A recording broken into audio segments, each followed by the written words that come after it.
What's up, everybody? It is your boy Uncle Greg, and we're back at it with another Something Out of Nothing live stream. Believe this is number 10. Been a minute. Lost track a little bit. Should have taken it in my notes. It's all good. We are focusing in on these NFL games and picking them. And so far, let's give you the updated information. For now, let's switch the screens over so I can give you that. All right, so my picks record after week 13 for the team pick'em 132, 58, and 1. Not bad. But had a bad week when it came to the spread.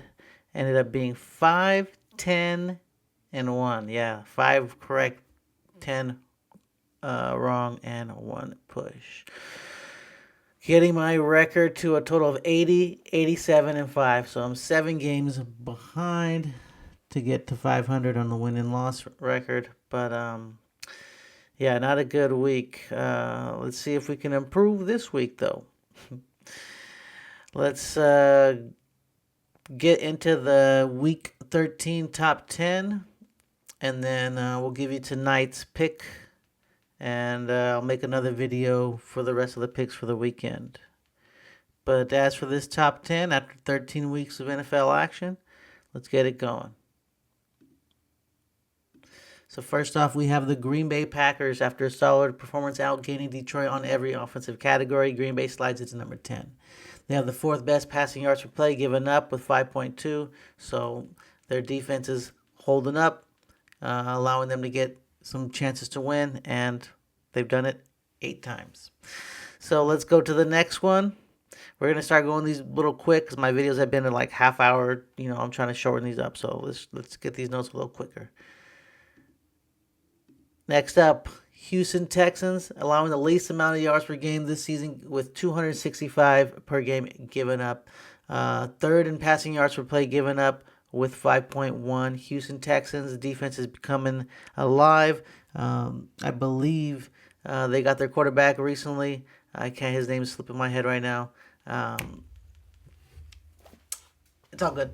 But yeah, Stroud, idiot. So Stroud's back. I think the running game marks out of USC has actually been doing pretty good. So Houston has climbed their way into the top 10. Next up, we have the Philadelphia Eagles, who fell down 2 spots. 6-3 record against teams above 500 is why they're still in the top 10. They haven't played well recently, but I think they'll find a way to even it out and get back to where they're getting. I think they're getting ready for the playoffs, but they better stay afloat because they haven't been playing too good. Still in the top 10 despite losing last week's loss to Chicago. Need to work on the defensive ground game as Chicago rushed 281 yards on them. Next up, didn't even show their logo. Next up, the Buffalo Bills. The Buffalo Bills, 3-2 in the month of November, 5th in passing yards per play with 7, 4th in rushing yards per play with 5. So they're getting it done on the ground on both sides of the ball. I think they're also a team just waiting to get into the playoffs. They've been playing pretty ugly every now and again, but still think they're one of the best teams in the NFL as they find themselves at number 7. Next up, at number 6, the San Francisco 49ers, 4-1 in the month of November. Christian McCaffrey leads the NFL with 217 carries, 81 receptions. No player has ever led the NFL in both carries and receptions for a full season. So McCaffrey's on some historical stuff right now. They are 8th in points per game given up with 20. So when your defense is only allowing 20 points, you're giving your offense plenty of time to get the W. At number 5, the LA Rams fall down. Despite the embarrassing loss at Carolina 31-28, the LA Rams find themselves at 5. The second least points per game given up was 17.5. First in passing touchdowns with 32. So this is a team who can move the ball. They got caught napping against Carolina. I don't know what happened. Teams going east recently just have not been doing hot. They need to wake up because the playoffs are coming, and I don't think you'll be hosting if you keep losing these games. Next up, The Chicago Bears, 6-1 in scoring games this season, which is tied for the best record in the NFL with the Panthers. The Bears went 3-7 in one-score games in 2024, which was tied for the seventh worst in the NFL in such games. So obviously they've turned it around with Ben Johnson. Chicago's defense has also recorded a league-high 15 interceptions on throws past the sticks this season, 5 more than any other defense. Monangai and Swift combined for a total of 255 rushing yards for the running backs last week. So I think the ground game is definitely helping out Caleb and Ben Johnson getting things going. Next up, we have the Denver Broncos, winners of 9 consecutive games. 7 out of those 9 were one-score games. So they're figuring a way how to clutch it up when it matters, getting these W's. I don't really like them. They're a division foe, but, as far as a football fanatic, I can see that they've been doing decent. The Broncos lead the NFL with 14 sacks taken on offense and 51 opponent sacks on defense in 2025. So they're taking a lot while also dishing a lot. They're looking to become become only the 4th team in Super Bowl era to lead the NFL in sacks taken and also defensive sacks in the season, joining the 1977 Patriots, 92 Saints, and 2020 Steelers. So the defense is looking nice. Offensive line is not. So maybe that's why Bo Nix is not able to look as clean as a lot of people proclaim him to be, but still has him in the top 3. Following that, we have the New England Patriots, who are 5th in passing touchdowns with 23. Drake May is tearing it up, 9th in touchdowns given up with a total of 26. So the defense is also coming to play. 3rd in rushing yards per game allowed with only 89. So they're not even giving up 100 yards per game, which tells you it's a pretty solid defense.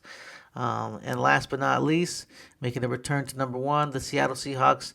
The Seahawks have the NFL's most heavy run offense in 2025, running 51% of the times, but also ranked tied third with 29.2 points per game. Jackson Smith-Njigba has the 4th most receiving yards before December, 1,336 in a single season in NFL history. Only Charlie Hannigan, 1,393 in 1964. Torrey Holt, 1,387 in 2003. And Rob Moore, 1,348 in 97, had more prior to December. So Jackson Smith-Njigba and Sam Darnold getting it done in the air, while the ground game is also killing it. So that is my top 10. You guys let me know what you think about it, what you think about my list. You can give the call to 805-263-7291 if you want to call in and give your opinion. I'm going to give you my pick for tonight's game, and let's go to Yahoo Sports, see who's playing. I believe it is Dallas Cowboys and the Detroit Lions. All right, so here we go. Thursday night football. Dallas Cowboys visiting the Detroit Lions. Dallas Cowboys, they're getting plus 3.5. And you know what, man?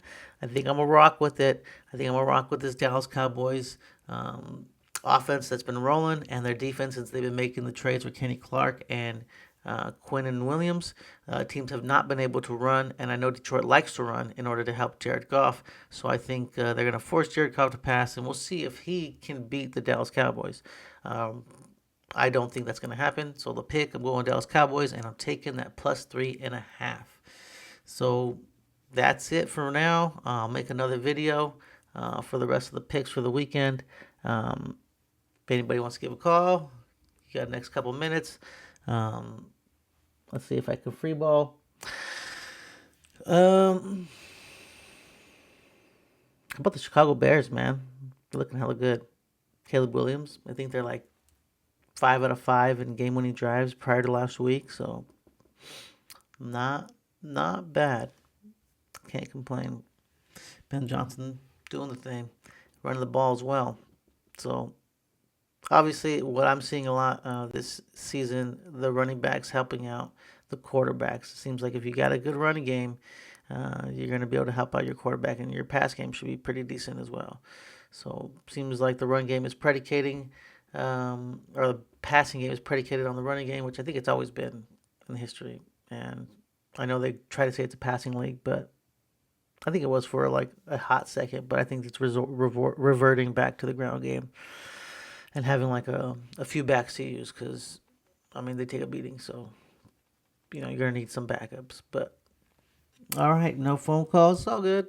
We had a couple phone calls the last couple of times. It doesn't have to happen every time, but I got it there in case anybody wants to talk about the rankings, talk about my pick for the night, which is Dallas Cowboys and the Dallas Cowboys plus 3.5.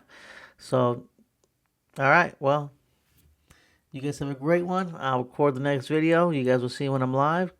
Don't be afraid to chime in. We talk around here. We like to have conversations. All right, you guys, have a good one.